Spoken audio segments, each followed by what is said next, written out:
Okay, good afternoon. Welcome, everyone. Thank you so much for taking time out of your busy schedule to come and hear about my Fulbright experience in Ghana, West Africa.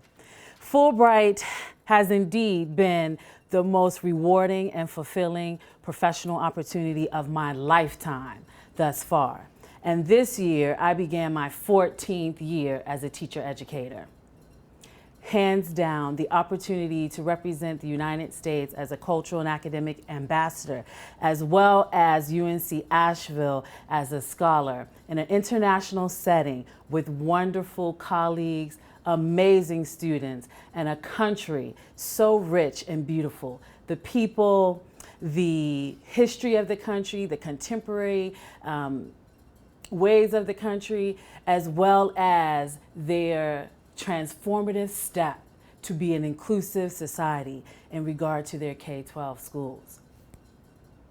As I share with you my Fulbright experience, I will share within my 3 areas of scholarship, of teaching, service, and scholarship.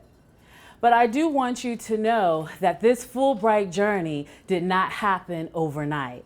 This has been a work in process from a long time ago in my hometown of Washington, D.C. Many of you may have looked at the UNC Asheville magazine article. Many of you may have not read it. But for me, the opportunity to represent this country, to work in the area of equity and inclusion in another country was pretty amazing. Because for me, my background is one as a first-generation college student. My background is one where I did grow up in the nation's capital, our beloved Washington, D.C. as the capital of the U.S., right across the street from Gallaudet University, the premier institution of depth education in this country. So my experiences that led me to Ghana were deeply rooted in my background, in the notion that, yes, that is my childhood home right there, a home that I grew up in with my mother, although I'm not from a single parent home. But I did grow up in that home that you see there with the blue arrow. And in this 6-bedroom home, I experienced a lot.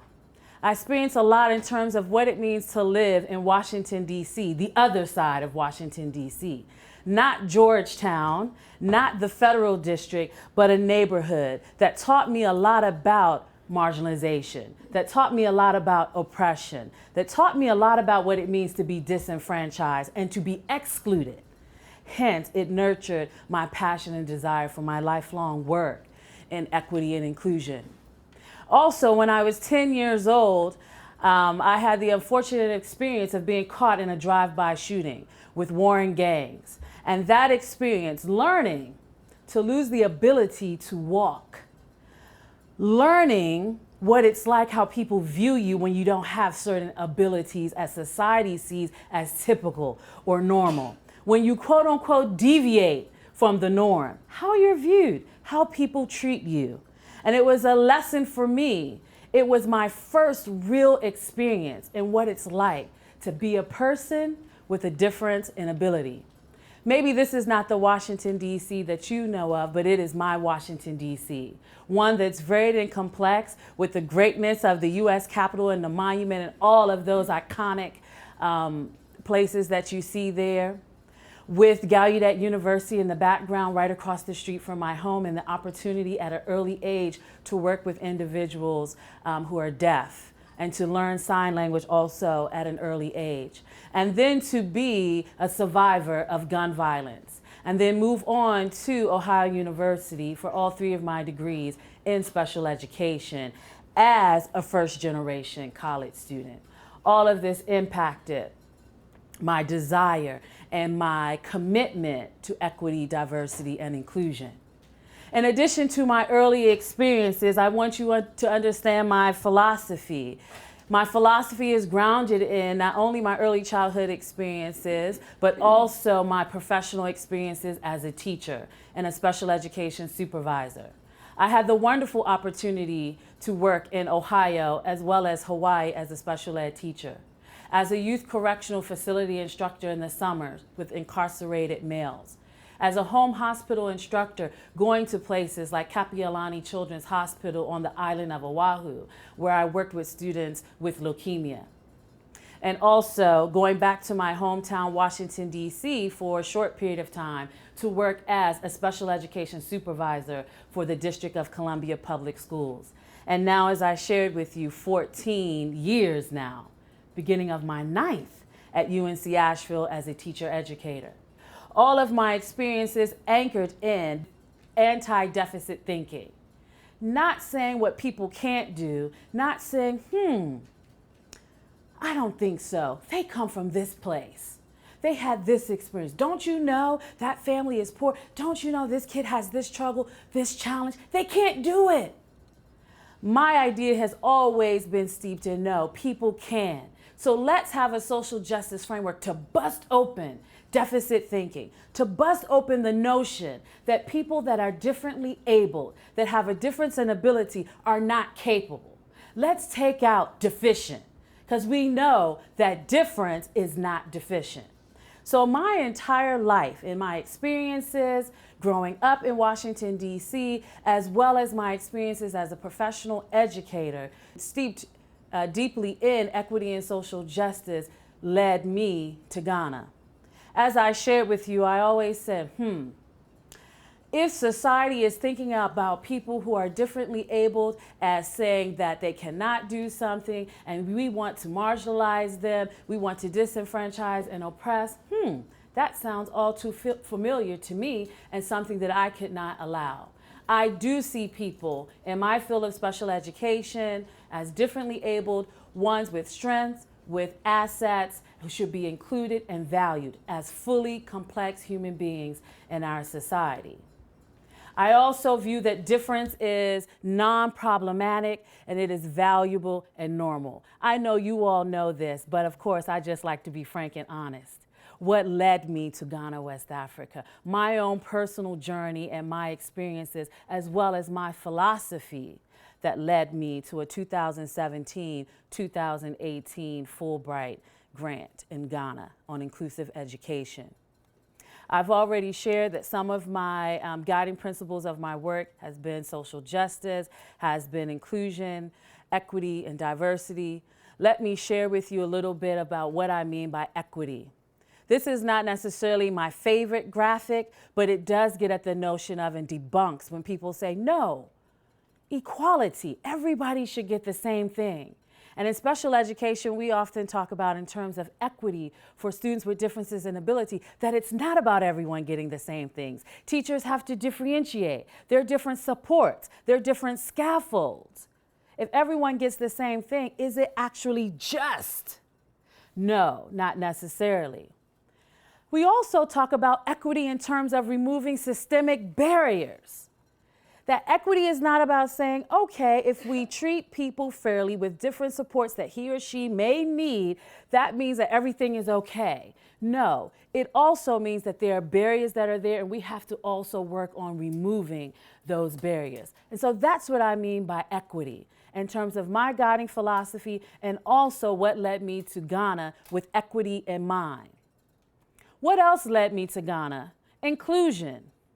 Inclusion is a guiding principle of my work, and Ghana began some phenomenal work on inclusion and equity for K-12 education in Ghana. I see inclusion, and I hope you will agree with me, but if not, that's okay, that inclusion is not just about putting everyone in the circle, having access. My belief is that too many groups in our country have been marginalized and disenfranchised for systems, and then they're granted access, and we think, green check, all well and good, because we have now given them access. We've opened the door.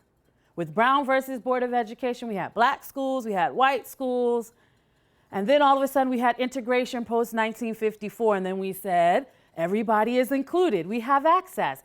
Access doesn't mean benefit or progress. My view of inclusion is about busting those systems open in a systematic reform where we actually look at and make changes. Not saying everybody come in, the door is open, have a seat, and then we don't change anything. And that's what excited me about Ghana, as they said, we're going to enter into this era of inclusion with our 2015 inclusive education policy, and it's based upon equity. I said, wow, that is amazing, because what they're doing with equity and what they're doing with inclusion also aligns with my philosophical background, orientation, framework, and scholarly work. So I started to look for opportunities where I would continue my work as an advocate and an activist for equitable learning environments that were inclusive for diverse learners. Fulbright was the perfect opportunity. I had visited Ghana already on 4 occasions. I'd already presented at different schools in Ghana and facilitated workshops for teachers in Ghana. And I also wrote in 2015 a book chapter, a peer-reviewed book chapter on inclusive education in Ghana with recommendations. So for me, it was logical that a place that I had visited 4 times, written a book chapter, who also have this new inclusive education policy from 2015 saying, we want to focus on inclusion and equity for our K-12 public school learners.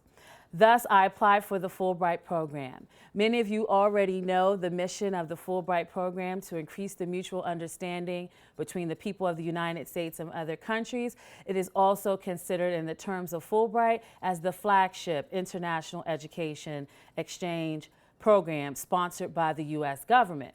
I was selected for the Fulbright after a peer review panel. So a group of my peers did review my proposal about 4 to 5 months in, and I received word that I made it to the next round. And then at the public affairs section at the U.S. Embassy in Ghana, they also reviewed the application and made a recommendation for selection. After that, ultimately, a 12-member board appointed by the President of the United States selected individuals for the Fulbright program. So I do indeed feel honored, and I'm grateful for the privilege to do the work, my lifelong work, my commitment, my passion, my love of equity, as well as inclusion and social justice in another country. I was awarded a Teaching Research Award for 10 months at the University of Education Winneba in the Department of Special Education. I also had a research project on inclusive education, and I'll share a little bit more with you about that soon. Here I am at the Fulbright orientation in Washington, D.C. in June of 2017, preparing for me, the opportunity of a lifetime to share knowledge and expertise, but also broaden my understanding of my discipline. So this wasn't a one-way street in terms of I'm going to give to Ghana because Ghana has said we have an inclusive education policy. It's also, no, I'm going to benefit. I do not have an international dimension of special education from all different countries, contexts, and perspectives.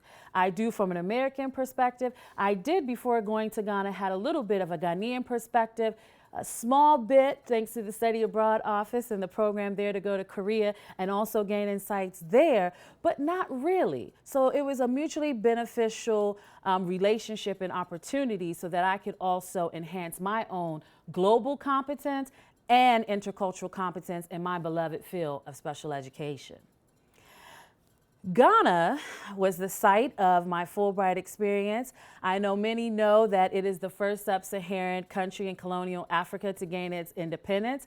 That was special for me as an African displaced in the diaspora to actually go to a country that stood up against colonial rule and said, yes, we want to be liberated. We want to be free for self-governance and for self-rule. As you can see, Ghana is on the west coast of Africa on the Atlantic Ocean. And our journey began at the Asheville Regional Airport to this beautiful, beautiful West African nation, the first in 1957 to be free from colonial rule in sub-Saharan Africa. I was granted this research grant with the capacity to take 2 dependents. So there are my 2 dependents. And it's wonderful in that the Fulbright grant does allow for you to take up to 2 dependents with some type of stipend, meaning my kids' airfare was paid for round trip, their schooling had a tuition reimbursement component, and there was a small monthly stipend as well, and their school transportation was compensated for as well. So we were like, yes, a family journey, an opportunity for me of a lifetime. For them, I hope so as well. So we started at Asheville Regional Airport, flew to JFK in New York, and then off from JFK to Accra, Ghana on a 10-hour direct flight, where we then landed in July 2017 during the rainy season in Ghana. Beautiful, beautiful, beautiful. I was at the University of Education Winneba, and you can see the sign here for Winneba.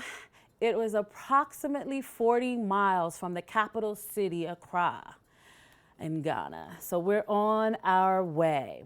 When we first arrived in Ghana, we wanted to immerse ourselves, because part of the Fulbright experience is not only saying I have the teaching, research, the scholarship, but I have to be immersed in the culture, have an understanding of the culture so that I can be able to work, live in this cultural context.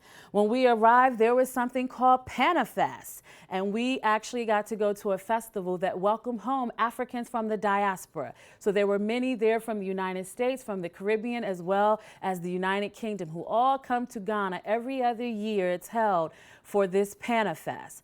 During this festival, we also participated in an Akwaba rite ceremony, where Queen Mother put clay on our arms, 3 stripes, to welcome us home, that we were once displaced. But as Africans through the slave trade, they said, welcome home. This is your home, and we want you here. And that was a wonderful, wonderful welcome. I still get goosebumps when I think about how we were welcomed to Ghana. We also explored some of the U.S. Ghanaian connections, like the fact that Dr. W.E.B. Du Bois, the founder of the NAACP and part of the Niagara movement, is actually buried in Ghana. And he was invited to Ghana by its first president, Dr. Kwame Nkrumah. We also went to where the first president of Ghana, who was educated in the United States, Dr. Kwame Nkrumah, attended a historically black college in the U.S., Lincoln University in Pennsylvania, and he is buried there. And we're like, yes, okay, so that's the Ghana-U.S. connection. And then we felt really proud as Pan-Africans and Africans to actually go to Ghana's Freedom and Justice Monument that represents that they were indeed the first African nation in sub-Saharan Africa to be liberated from colonial rule. We also had the opportunity to go to Volta Lake, which I believe is deemed the second largest artificial lake in the world, is in Ghana. We had the opportunity to go to the Cocoa Research Institute, where Ghana is the second largest producer of cocoa in the world behind the Ivory Coast, and see how cocoa is harvested. We also got to go to Slave Castle, the Cape Coast, the infamous Cape Coast Castle, where President Obama and First Lady Michelle Obama also visited on their visit to Ghana. This was definitely an emotional experience, but one that truly introduced us and welcomed us to Ghana, to actually walk through the slave dungeons and be in the place where Africans were shipped off to the Americas during the slave trade. To also go to a slave market and see where slaves had their last bath as they then walked to the Cape Coast Castle dungeon. And then to stop by the beach, to say we're at the Atlantic Ocean there, to enjoy the coastal part of Ghana. But Ghana was not all about some of these historic places and its rich history and our own understanding of who we are as Africans and our entree into Ghana. My main reason of why Ghana is because Ghana indeed had moved towards equity and inclusion for all learners. As I shared with you, in 2015, Ghana adopted its own inclusive education policy. It also, in 2016, signed on to the United Nations Sustainable Development Goal. And goal number 4 resonated with so many in Ghana, and everyone was working judiciously to make sure that we have an inclusive education policy of 2015, and now we signed on to the United Nations Sustainable Development Goals that we will promote an equitable and inclusive learning environment for all Ghanaians. Ghana has defined inclusion as a part of its reform efforts, and it has also tried to ensure that they will include folks through equity for an equitable society. So once again, I shared that with you earlier, and that's why I was so excited to say, that's my philosophy, that's my orientation, that's what I've been doing. And they have these policies as well as the other things that they've signed on to really promote this. So that is how I landed at the University of Education Winneba. In Ghana, this is the premier institution dedicated to teacher education. The University of Education Winneba, they have 57,000 students pursuing teacher education. Did everybody get that? 57,000. Never in my life have I been at an institution where everyone is doing teacher education there. Now, they do have some programs, about 2, that are relatively new, where they're starting to branch out of teacher education. But nonetheless, 57,000 students primarily dedicated to teacher education. We were in Ghana's central region, which you can see, this is the Atlantic Ocean here, so we were right on the coast. This is our home in Ghana through the Fulbright program. The host institution provides accommodation for the family, so we had this 2-story home. 4 bedrooms, 3.5 bathroom, and we were right by the ocean. At night, we could hear the waves crashing. We could smell the seawater. We loved it.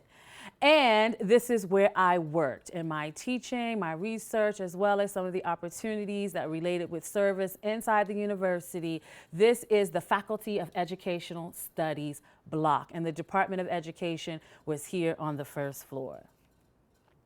I've already shared that I worked in the Department of Special Education, a phenomenal opportunity for me because at UNC Asheville, we have a Department of Education, not a Department of Special Education. So working with 20 people, all in my specific discipline, as well as students, was something different for me, and I welcomed that difference, and it was truly enjoyable to work with undergraduate students, master's students, as well as PhD students, something that I don't get to do here. Students pursuing a bachelor's degree in special ed, a master's in special ed, and a PhD. Here's my classroom. For those who know me and like graphic organizers, yes, I carried all of me with me to Ghana. Here I am in one of my classrooms. I taught 2 classes each semester. So in the first semester, I taught an undergraduate class of 49 students and then 12 graduate students in that semester. Here are some of my colleagues from the special education department, and what we call convocation, they call matriculation. So it's at the beginning of the semester where we work on first-year students. This is the Dean of the Faculty of Educational Studies, the Chair of the Department of Special Education, and then all of us are special education faculty members. Here you can see in the auditorium where we had convocation, the students, the first-year students, they're all pursuing teacher education. My teaching was an interesting experience in that at UNC Asheville, I primarily work with general ed teachers on special education strategies, tools, and techniques, but I have not in the past 8 years or 9 years at UNC Asheville had the opportunity to specifically work with those in special education alone. With that being said, I had a lot of prep work to do in a different cultural context. Because in this first semester class, I have never taught this class before with 49 students, and I had to prepare to do it with a lens that was, yes, from what I know in my content knowledge from the United States, but also being cognizant of the needs there in Ghana. So I was lucky that they actually had me co-teach the class with a Ghanaian colleague, and I was like, phew. Thank you, because I don't want to teach from just a Western and American perspective, but that's what I know. So I love the fact that I was prepared with a Ghanaian faculty member where we co-planned so that I could bring the perspective from the US, and then she brought the perspective from the Ghanaian perspective and tried to make connections and helped me make connections with the students. I also had to prepare for a master's class. Well, being at UNC Asheville for a number of years now, I have not worked with master's students. And so I had to think about, okay, how am I going to design this course so that it would fit master's students and be challenging and rigorous? But luckily, I was an inquiry arc person. And I was like, yes, the critical thinking, the seminars, that stuff will work with graduate school. So in Creark, let's translate there. But this also was a new prep. And I will say that was not easy. Teaching where you have two new preps in a different cultural context and setting, and not wanting to just present material through the Western lens or the American lens of I know best, so let me disseminate this knowledge and you just need to soak it up. But do it in a co-teaching format and a collaborative format so that students would actually have a different perspective. And then I also learned and gained a different perspective through that process as well. During the second semester, I taught two classes again, an undergraduate class and a master's class again. Do you all see that number right there? I taught 90 students in the undergraduate course, and it also had a field component. And again, two new preps, but a co-taught situation, so I also learned a lot. Through my service did center on our typical UNC Asheville service opportunities. I had university service. Here's a couple screenshots for my service opportunities. One, I collaborated with the international office at the University of Education Winneba to be able to talk about how they can internationalize their courses. And my specific topic was with faculty. I also led workshops in the community with school districts and their teachers. And then I provided professional service and consultancy as I obtained a Fulbright regional travel grant, and I was able to travel to another African country, Malawi, for 10 days. And I worked with two universities in Malawi, the Catholic University of Malawi, as well as the University of Malawi's Chancellor College. With university service, you can see a couple of my colleagues here. It was amazing working across areas with different people on campus and the International Studies Office to plan an internationalization workshop, because they too were interested in how do we internationalize our curriculum? How do we internationalize our faculty? And we put on a wonderful, wonderful workshop. You can see, I think I'm a little excited there. I have my inflatable globe as I'm presenting to the faculty about internationalization. Other opportunities in terms of service is I participated in Ghana's third national curriculum writing workshop. It was amazing because they were actually reforming teacher ed for the entire country.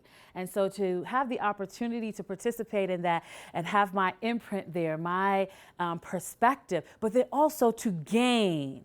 This gentleman here is a former Fulbright Scholar to the U.S., and he is the former president of the University of Education Winneba, and shared so much wisdom with me, so much knowledge on teacher education in Ghana. It was like, yes, being at the feet of a true eminent scholar on education in Ghana, and to participate over a series of weeks with African intellectuals throughout Ghana in teacher education and how they were going to actually try to reform it for the entire nation and expands its services under the framework of equity and inclusion. Very exciting.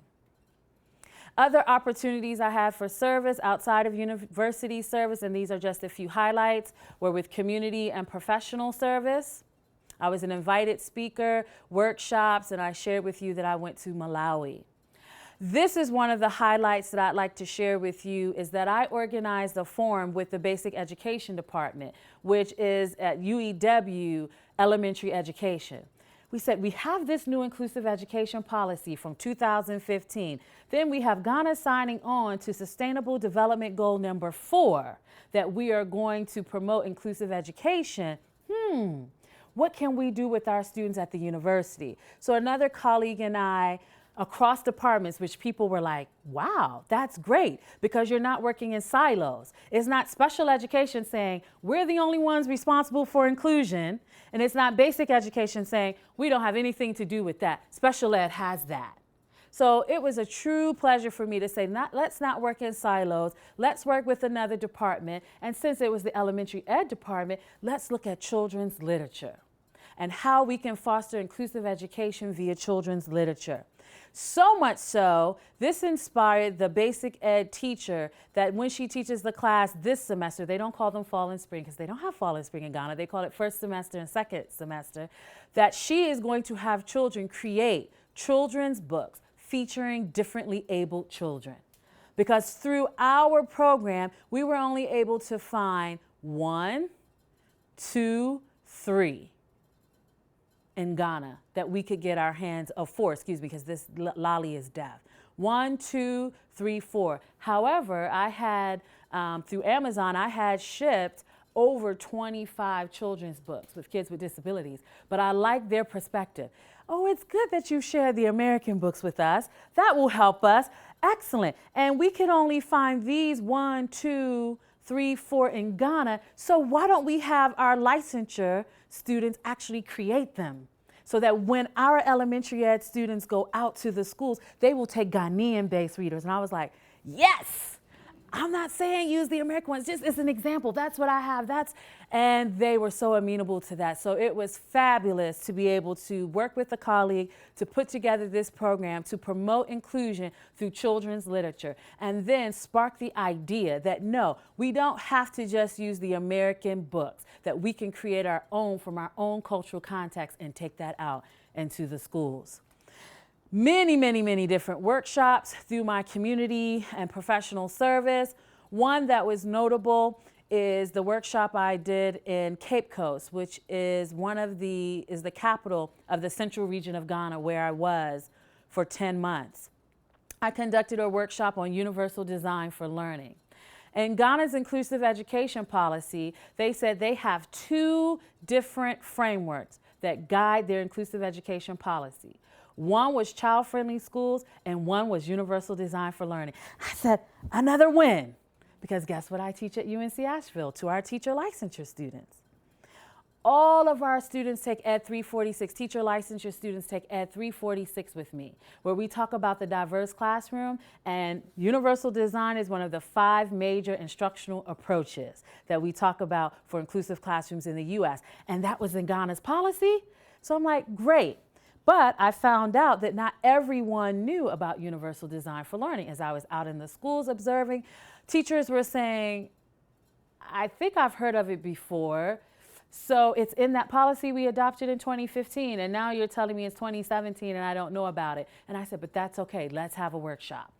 And so I did a couple of those workshops throughout the central region of Ghana, which would be equivalent to like one of our states. Ghana has 10 administrative regions, like we have 50 states. I also presented at a faculty seminar. I was asked to give one to the entire faculty of the university. Talk about intimidating.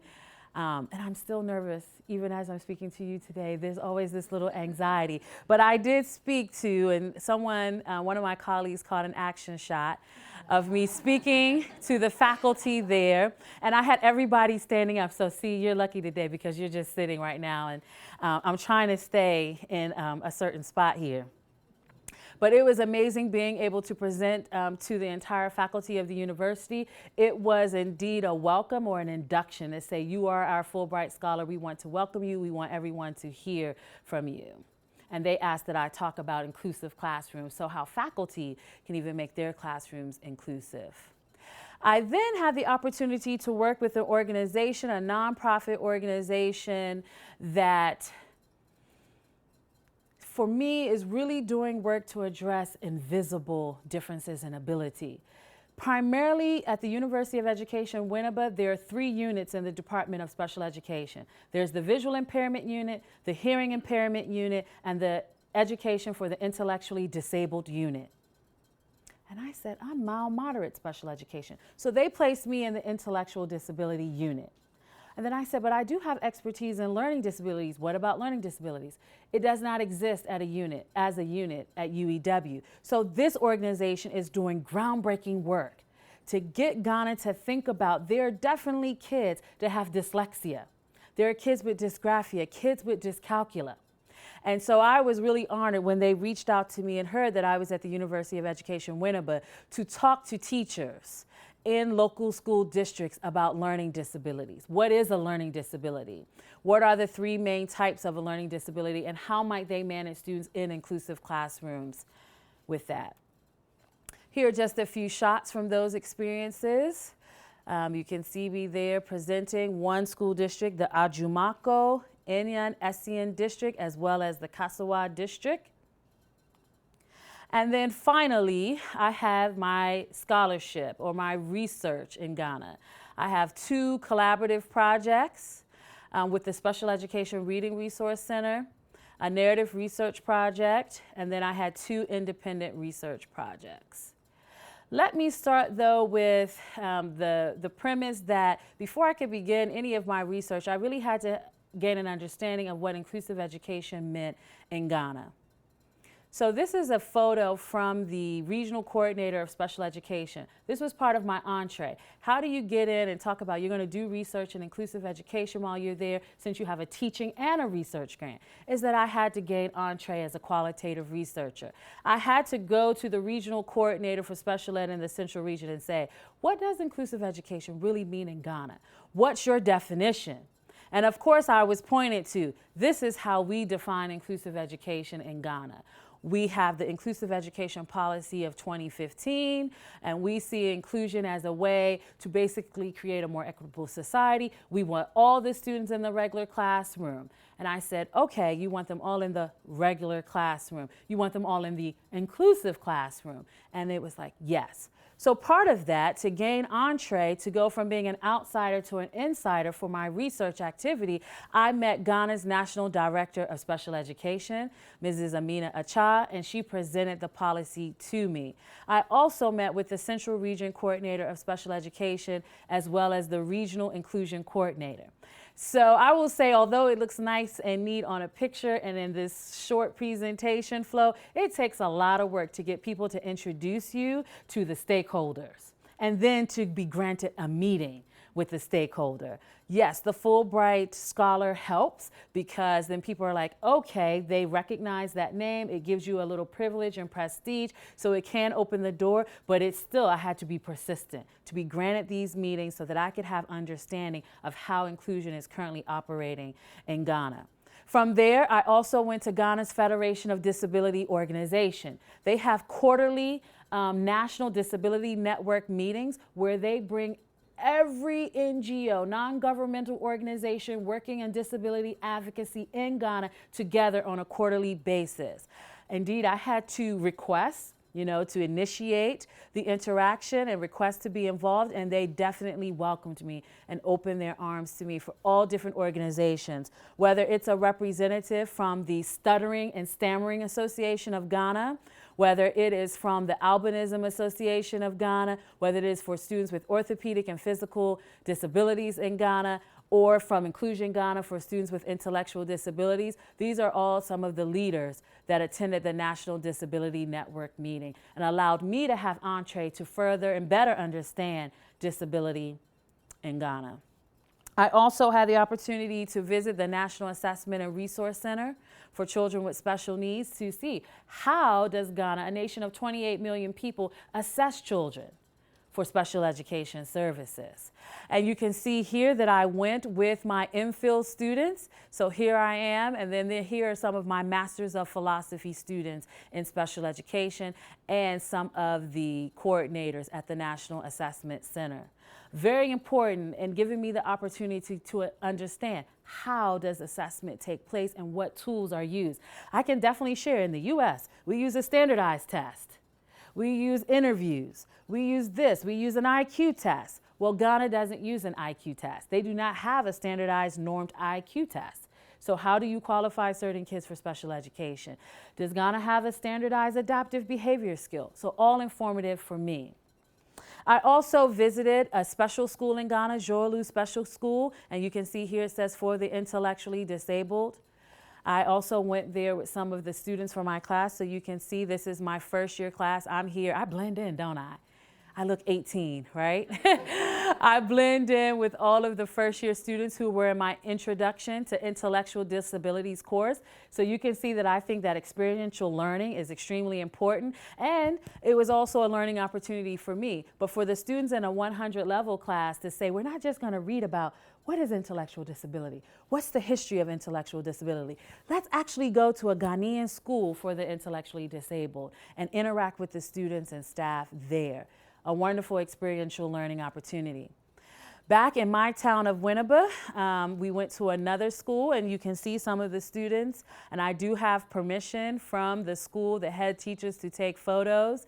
This is a young girl, Paulina, with an intellectual disability and Down syndrome, and I just love the way she's looking at me there.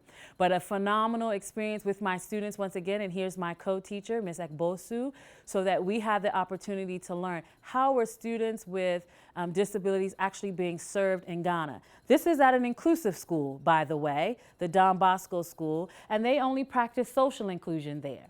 So the school is an inclusive school with kids with disabilities, without, but this is a special class. And the only time the kids like Paulina in this class get to interact with their non-disabled peers is only typically during recess and lunch. So that's what we call social inclusion, not academic inclusion.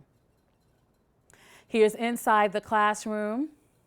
Many of the students, they did many things for me, which I'm not sharing video today, but they sang songs, they said the Ghanaian Pledge of Allegiance, and so many things to show their skills and their abilities. Here's a picture from the workshop that I shared with you that I did with service. I had 100 teachers from a school district there, and you can see we're in a packed room, but indeed was a privilege to be able to share some of our strategies and see how they would work in the Ghanaian context. So now let's go into my research so that I can also leave time for questions for the last 15 minutes or so. My first research project, you can see the colleagues that I worked with, Dr. Mensah as well as Mrs. Mensah, and our national service personnel.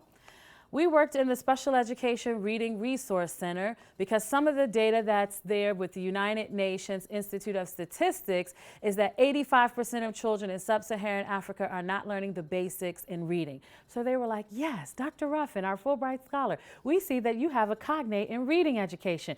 Can you work with our Special Education Resource Center? And I said, absolutely. And one thing that they wanted me to work with them on is how do you actually assess students? How do you assess students for reading difficulties? Because remember, learning disabilities is not one that is catered to.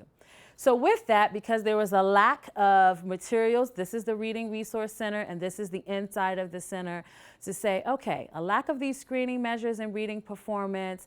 My idea was to offer training in a tool we use in the United States that's not standardized. It is an informal tool, and to see how students do in an exploratory research on these informal tools. Well, we use convenient sampling with about 12 learners, and you can see the American-based instruments that we use, these two. But then we use these other two informal measures with the Ghanaian students using Ghanaian readers, and did a compare and contrast. 2 American-based and 2 instruments that you can use with any text, and then we chose Ghanaian-based readers for that.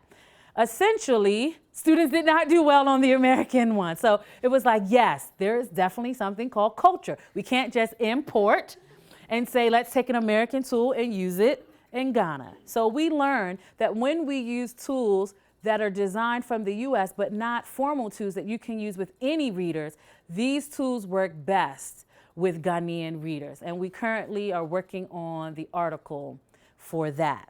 My second collaborative project was with a young student I met in my first year Introduction to Intellectual Disability class with cerebral palsy.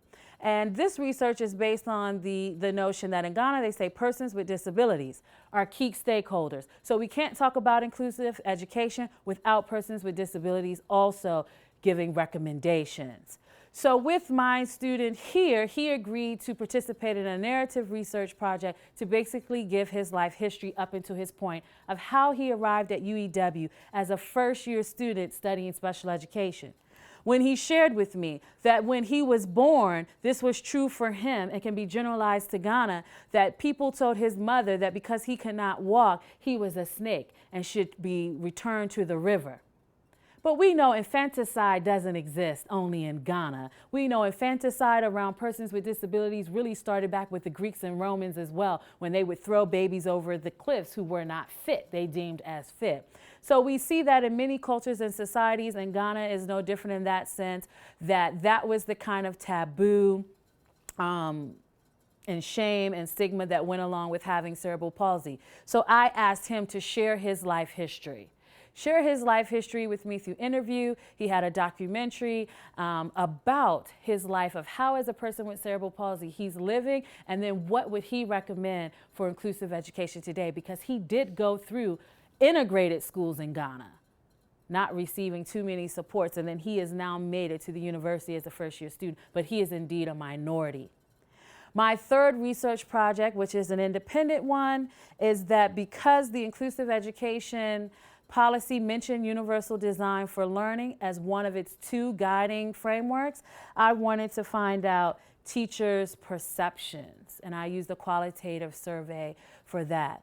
And I've already given you a little bit of a sneak peek that teachers have said, although it's in our inclusive education policy, we are not talking about it on the ground. We have not received professional development. So I did a survey to really get at, if it's there and it's on paper, what is it like with implementation? Because it's one thing to have something on paper as a policy goal and something that will guide the country on equity and inclusion, and say universal design for learning is part of that. But then how are you implementing it? And so the director of special education, she's patiently waiting on this article, because I had 139 respondents where I did this for one entire region in Ghana. I told you they have 10 administrative regions. So for the central region of Ghana, I collaborated with folks to bring together teachers, administrative officers, and university personnel to one location where I did a pre-forum survey and a post-forum survey to understand how folks understand universal design for learning. And I have tons of data where many people said, yes, I'm in favor of this notion of universal design for learning, because it will enable students to progress in inclusive education. But some people did say, I don't know if it's suitable for Ghana, because UDL is from the 1990s from the United States by 2 scholars from Massachusetts who created UDL, who coined the term at the CAST. And so you're like, okay, this is a term and concept from the United States. Ghana has it in its policy. How do folks feel about that? Some said, no, classrooms are congested. We have a lack of resources. And I will share with you, I did observe classrooms in my research that had 85 to 90 students in an inclusive classroom with one teacher, with students with visual impairments, hearing impairments in those classrooms, and invisible disabilities not recognized. Many said that, is it the best way to plan? Yes. So people are like, okay, but some people still had the mindset, even though the policy at that time was only 2 years old, that no, they should be put into separate, segregated classrooms based on their learning abilities. They should not be in the inclusive classroom. And then my fourth and final research project involved me out observing in the schools, interviewing teachers, understanding the models of inclusion currently being implemented, and what were the pedagogical practices. I applied for a 2-month extension in Ghana to July 31st to really dive into this data, and guess what? I'm still not finished. So I'm still grappling with this data, and I do not have any preliminary results to share, but and I'm sure I'll be working on it over Christmas break as well to finish it up. But this is an idea of the 4 projects that I worked on in terms of my research project in Ghana. And at the end of this experience, I'm just sharing this with you, that here's my Fulbright cohort. As I said, it is indeed an honor and a privilege to be able to be a part of a group of people selected to represent the U.S. as a cultural and academic ambassador, that my own scholarly achievements merited me this opportunity to go abroad and work with a country who is full speed ahead in terms of, we want to have equitable and inclusive classrooms. And I had something to offer, and I had something to learn, that we ended here with the U.S. ambassador to Ghana. You see myself here as a Fulbright Scholar. This is Ambassador Jackson's wife. This is another Fulbright Scholar, an attorney, another North Carolina Fulbright Scholar. This gentleman, Dr. Torasani from Dartmouth, from North Carolina A&T State University, from the University of Denver, from the University of Miami, Florida. And these are the student Fulbrighters who are like doctoral students working on their doctoral research, and then a full professor from Fresno State University in California. And the best part of it is that at the end, I got to go with my colleagues to the ambassadors, residents, to share with them the opportunity. My head of department, the registrar for the university, as well as the former head of department, that they're the ones who wrote the invitation letter for me. They're the ones who agreed to host me. So it is indeed a privilege to stand with the ambassador at his residence in Ghana with the American flag and the Ghana flag, because it was indeed an opportunity to increase mutual understanding between the United States and other nations. Thank you so much for giving me the opportunity to share with you, and thank you for your patience and my 52-minute boom.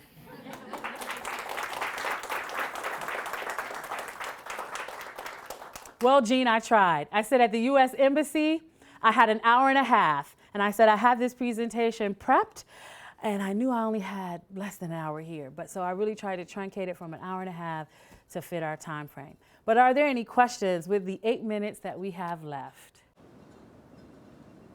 So could you talk about the Malawi thing? How did that work out in terms of you applied for that as well? I did. So the embassy public affairs section put out, and I wondered if I should have included more about that because I do have tons of pics.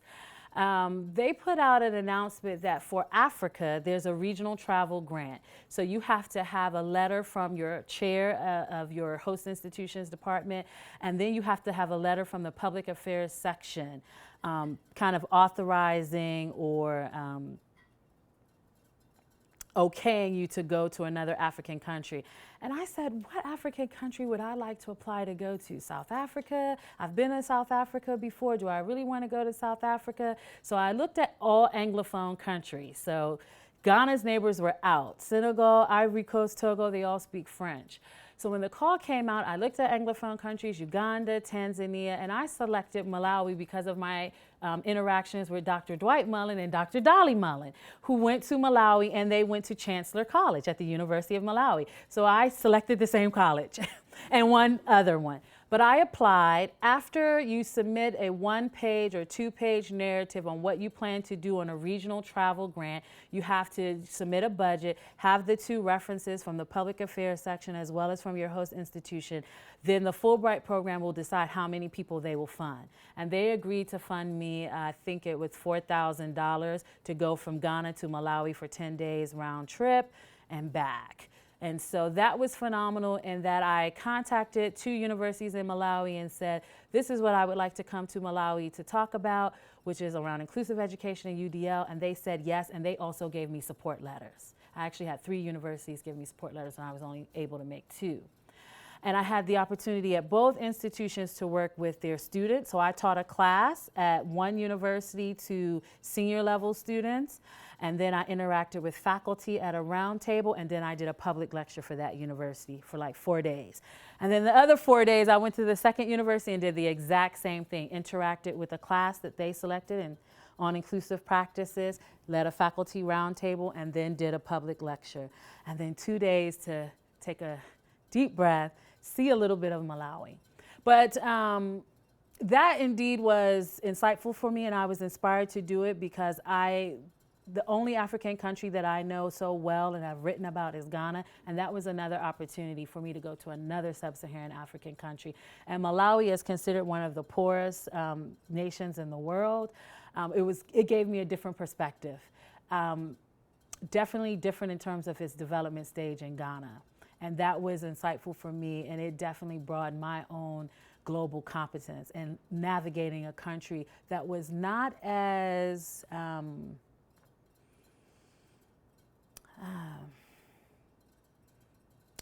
developed or monetarily on the same level as Ghana. But the people, the students at both universities were phenomenal and welcoming of me there. And there are other opportunities. I would encourage you all. There's something called the Fulbright Specialist Program that faculty can take advantage of, where you can apply to go to another country up to 42 days and work on a specific project. And there in Malawi, they're like, we want you to come back. 10 days, not enough. So they were like, Dr. Ruffin, apply for Fulbright Specialist.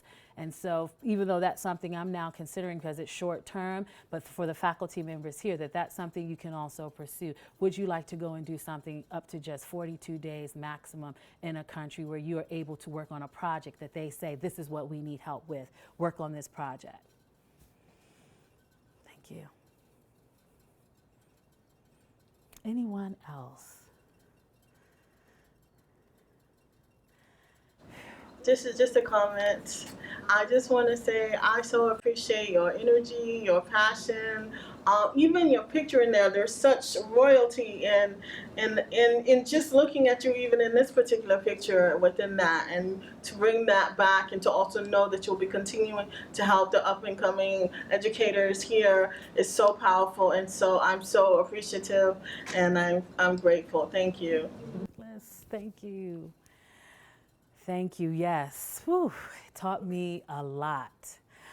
Ghana is definitely a patriarchal society like the United States, but I would say even more so in the department that I worked in with all males, and moving through asserting myself, it definitely, I grew a lot, because I think here we're taught to not be so assertive in so many ways because people can misread it as aggressive. But in this cultural context, with a lot of things being male dominated, and as a female at my age as well, I turned 40 in Ghana. And so when my colleagues heard you're an associate professor, you're a Fulbright Scholar, and you're 40 years old, there was something about, I felt like in some ways ageism and other things with my gender came into play. And I had to really learn how to be assertive and stand firm in my own confidence and my expertise of what I have to bring, no matter the age or the gender. Yes. What did you find was the biggest difference between teaching Ghana students and teaching students here? Wow. I'd say Ghanaian students are very reserved. From my 4 classes throughout my 10-month experience, asking questions or challenging you for debate was not the status quo. Class was very quiet. It was much more of an environment where we respect you and you are the authority figure, so we have nothing to say. When you enter the classroom and everyone stands up, and then they wait for you to tell them to be seated before they're seated, or if I'm walking and they're saluting me, Professor Ruffin. And I was not called Dr. Ruffin in Ghana because they said anyone can be a doctor, but to have the rank of associate professor and above, you have entered the professorialship. And so all people at the university, if you were associate professor or full professor, you were called professor, even if you were a doctor. And it was a sign of respect and authority. And I struggled with that. I will say I was uncomfortable at first with, okay, because that was a clear hierarchy. I also struggled with students wanting to carry my things. Like, I'm capable of carrying my things. They were like, no, we'll carry your purse. We'll carry this for you. Come to my office to get things to take to the class. No, you wait in your office. We're going to set everything up for you. Professor Ruffin, you need a drink. Bringing me drinks, bringing me snacks. And I said, you all don't have to do that. But no, you are so well endowed with the knowledge that we're hungry for, and we respect you in a way that I have never experienced that. And I know our UNCA students respect as well, but I've never experienced it at that level, which explains why they were not apt to challenge, to question, to talk in class, because they saw that as a sign of disrespect, that I am coming with this to share with them, so they need to take it and be open to it, versus the typical discussion. Ask questions. Think about it. What do you think about this? Give me your opinion on this. Should Ghana change? So at the end, they all ended up saying they appreciate my style. It was new for them. And when I would get them engaged, they were like, okay, I think I can deal with this. But that it will just work for me, that they were pretty honest that they weren't going to transfer or generalize it to their other Ghanaian professors. But it also prompted many to think about, for their master's degree, applying to come to the U.S. to do a graduate program if this is our style. A very traditional style, I would say, more so than our style here at UNCA. Yes. Now, with that same, that same level of respect out into the community with the K-12 teachers as well? Yes. Yes, my kids went to school there in the community at a local school, not an international school, and that is the same. Even the decorum in terms of, in their appearance, the boys are like, oh, we're back in Asheville now. We can let our hair grow this high versus low. We don't have to tuck in our shirts and wear belts. So that kind of what I would like to call the respect that Ghanaians have for teachers in the K-12 system and the school system is much more traditional than where we are now. The kids did. You had to salute. If your teacher walked by, you have to salute them. Yes, madam. And you're not saying their first name. You are saying Mr., but for the females, you're saying madam. Other things culturally that was probably different for my kids in navigating the education system is like, yes, with the teachers, we had to stand up, wait to be told to be seated. Mom, if the teacher doesn't tell us to be seated, we could stand up for like 30 minutes. And when you're always seeing them in the hall, the saluting for them as well, the appearance piece, and they had to wear uniforms, but they said something different in Ghana is that it is not inclusive as the schooling they've had in Asheville. They said when they hear their friends talk about or LGBTQIA or other things around music, things were much more conservative. Like a Beyonce and what Beyonce wears is not acceptable in Ghana. And when there were Ghanaian pop stars that wore things like Beyonce with just like a swimsuit on with some sheer, that is not considered acceptable. Dress, the use of profanity is not acceptable. The intersection of religion and school happens all the time. So whether you're in a public school or a private school, Ghana has education units based on religion. There's the Methodist education unit in a public school. There's the Catholic education unit in a public school. There's the Presbyterian education unit in a public school. And so everything is very traditional, and I would use the word conservative because they've been in public school in Asheville, and one of my children have been at a social justice school, and they really felt the stark differences between being at an inclusive, less hierarchy, and then that is definitely more traditional and hierarchical and very reserved in terms of the respect that you show to the elders. I know it's 1 o'clock now, 1:03. Thank you all so much. Maybe this is the first. I've been chatting with others about other ways I can share this to different audiences. For instance, like the public school community and teachers. So there will be another opportunity with probably a slightly different tone because it will be for a different audience. But thank you all because this was the first one. And I appreciate everyone being here. Take care.